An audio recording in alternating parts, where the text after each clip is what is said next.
30 miles north of Cocke County, Tennessee. At Mark and Digger's behest, Amanda and Kelly are hunting down ingredients for a century-old apple brandy recipe with mass appeal. We want to set the world on fire with the next new apple brandy. We want something different, something that sets it apart from the crowd. But to make it, they must track down an elusive apple used by a notorious East Tennessee moonshiner known as Big Haley.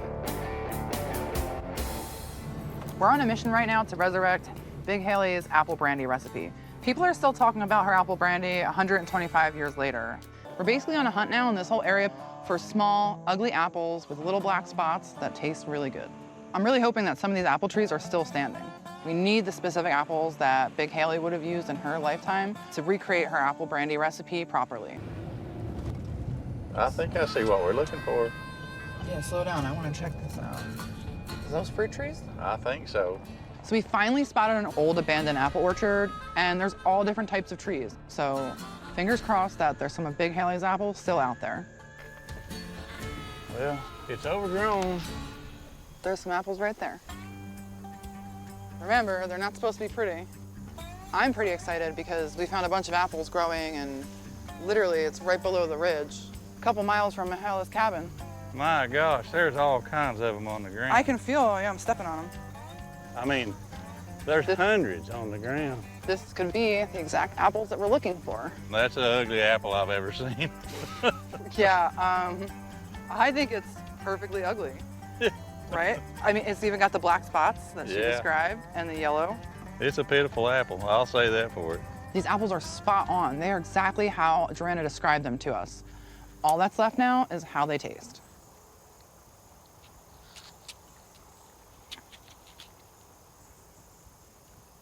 Damn.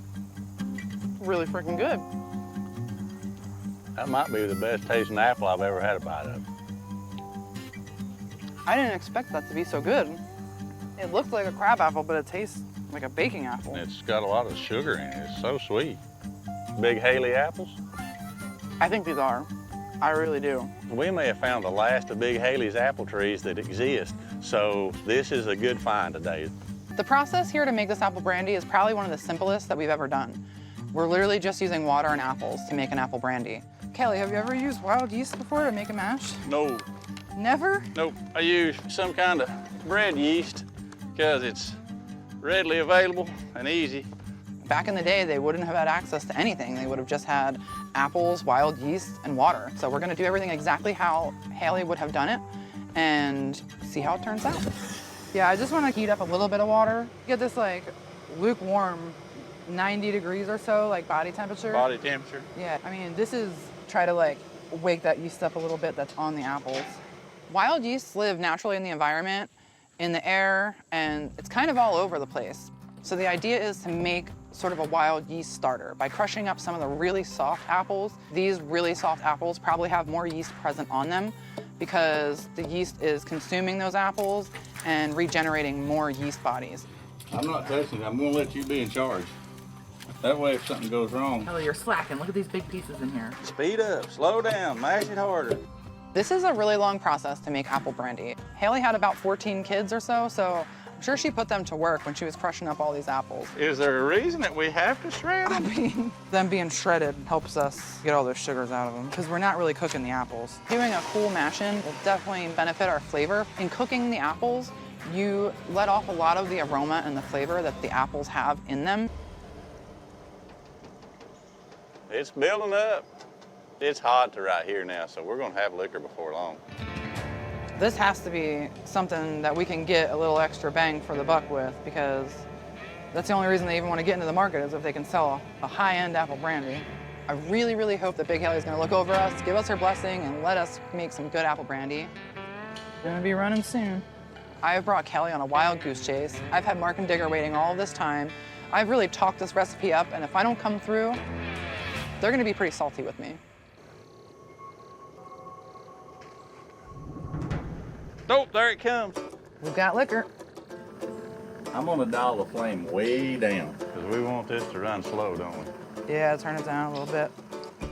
Kelly, we're gonna dump out a lot more heads on this run than we normally would with like the standard run-of-the-mill corn liquor. The fructose conversion plus that wild yeast is gonna make way more acetone. When I make apple brandy, we tend to produce more acetaldehydes, which are the heads.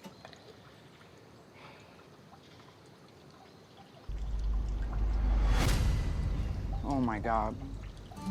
We killed it. That is freaking amazing, right? Totally amazing. I'm drinking some more of those.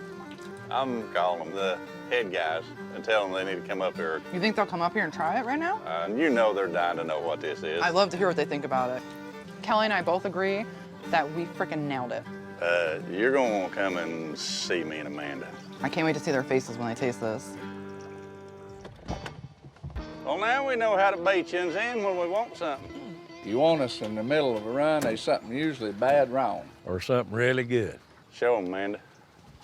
Well, this is what I've been waiting for. I see a hint of happiness on your pretty little face, Amanda. You picked up on that, huh? I did. Well, there's an gnat in there. That's a good sign. That's a damn good sign. Damn gnat don't want you liquor. Ain't no man going to, is he? You wouldn't want to. I'm telling you. That's a sweet jar right there. It's starting to pick up a lot of apple in that one. It's got a fine nose on it. Well, it gets down in the tails and we get her mixed together. You think it's good now? It's got way more apple flavor than regular apple brandy. Yeah, it's almost like it's got some of that syrup out of them canned apples on it. It's that good. This is outstanding liquor. And this is going to be the only run of it because there's no more of the apples. And with no sugar, it is very limited in the quantity that it makes. That's apple, Hell West, and Crooked, ain't it? This is a top shelf brandy, and it's going to bring a top shelf price. I'm gonna sit over and watch a little more of this I'm get gonna run. look at the steel. Yeah, sir. I'm going to tell you something, Amanda. I mean, That right down in the right yonder, you'll be laying over in them damn weeds. we still got a little work to do, so I haven't really tapped in too far into that yet, but I was pretty impressed with how that come off the still just so smooth, like, couldn't believe it. I believe you're on to something. We're still running good. You know, usually, Puss, we ain't one just sit around and drink a damn jar of liquor like that. No, we're usually over there humping it out.